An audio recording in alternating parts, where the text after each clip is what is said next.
Shri Venkateswara gold తాకట్టులో ఉన్న మీ బంగారాన్ని విడిపించి కొనబడును.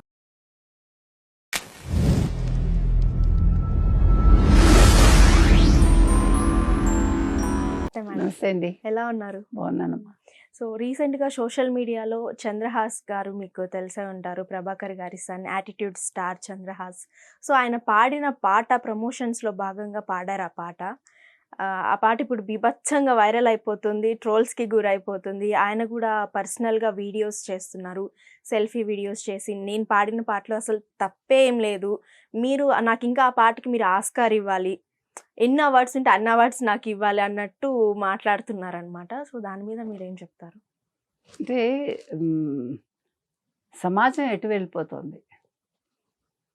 ఒక బూతు పాట పాడి దీనికి ఆస్కార్ ఇవ్వాలంటే ఇవాళ తెలుగు చిత్ర పరిశ్రమ స్థాయి ఇతను దిగజార్చాలనుకుంటున్నాడా? చంద్రహాస్ మీరు యాటిట్యూడ్ స్టార్ అన్నారు.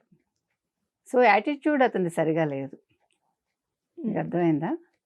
ఆ పేరు ఎందుకు పెట్టుకున్నాడో కానీ యాటిట్యూడ్ మార్చుకోవాలి అతను. ఇప్పుడు ప్రభాకర్ కొడుకు అన్నప్పుడు ప్రభాకర్ అనే అతనికి ఒక మంచి పేరు ఉండిందిగా గతంలో.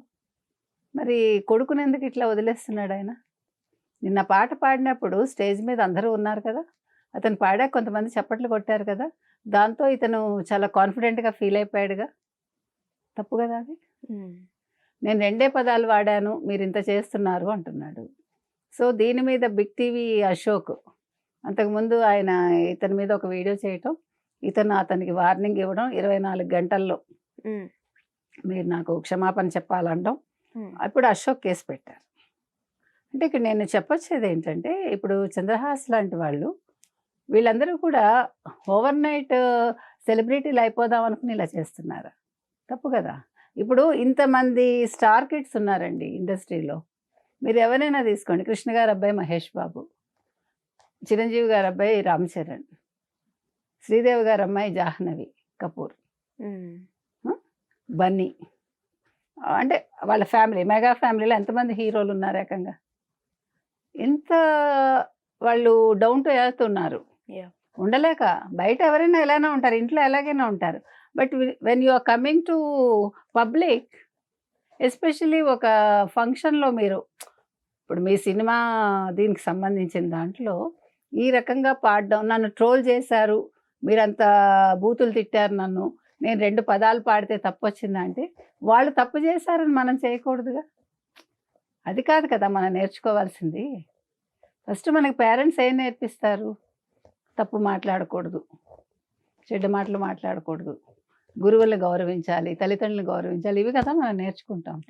ఇప్పుడు మీ సినిమా ఏ రకం, ఇప్పుడు మీకు నష్టం లేకపోవచ్చు, వ్యక్తిగతంగా మీకు నష్టం, సినిమా పరంగా ఇప్పుడు సినిమా ఆగిపోయింది అనుకుందాం, ఏంటి బరాబర్ ప్రేమిస్తా, డైరెక్టర్ వచ్చి సంపత్ రుద్ర, తర్వాత చందు, గాయత్రి చిన్నీనో ఏదో, వాళ్ళిద్దరూ ప్రొడ్యూసర్స్ అన్నమాట.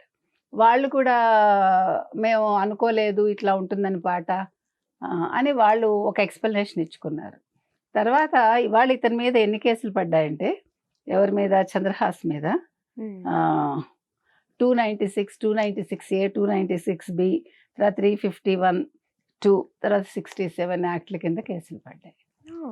ఇన్ని కేసులు పెట్టారు.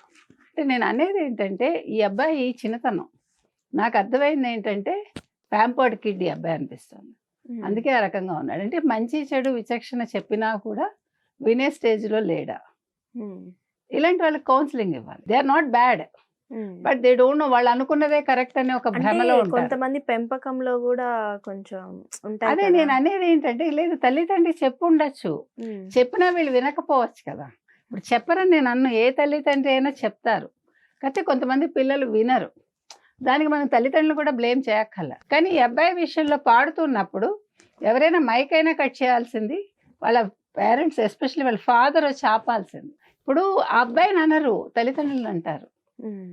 అవునా? అంటే స్టేజ్ మీదకి ఎక్కే ముందు ఆ పాట ఏంటి అనేది అంటే అబ్బాయి చెప్పు ఉండకపోవచ్చుగా. ఓకే, ఇప్పుడు ఆ అబ్బాయి అనుకుని ఉంటాడు, అక్కడ చెప్పు ఉండాడు, సడన్ గా పాడుతూ ఉంటే ఆ సినిమాలో పాట పాడుతున్నాడు అనుకున్నామని అంటున్నారు ఎవరు? Director and producers. కానీ ఈ అబ్బాయి మార్చి పాడాడు, అసలు ఒరిజినల్ పాట ఇది కాదని చెప్తున్నారు వాళ్ళు. మీకు అర్థమైందా? సినిమాలో ఇలా ఉండదట పాట, ఓకే. లిరిక్స్ మార్చేసి ఈ పాడారు. అబ్బాయి సొంతంగా లిరిక్స్ మార్చి పాడాడు. అసలు అబ్బాయిని పాడించడం ఒక తప్పు అయితే అసలు అక్కడ ఆపకపోవటం రెండో తప్పు.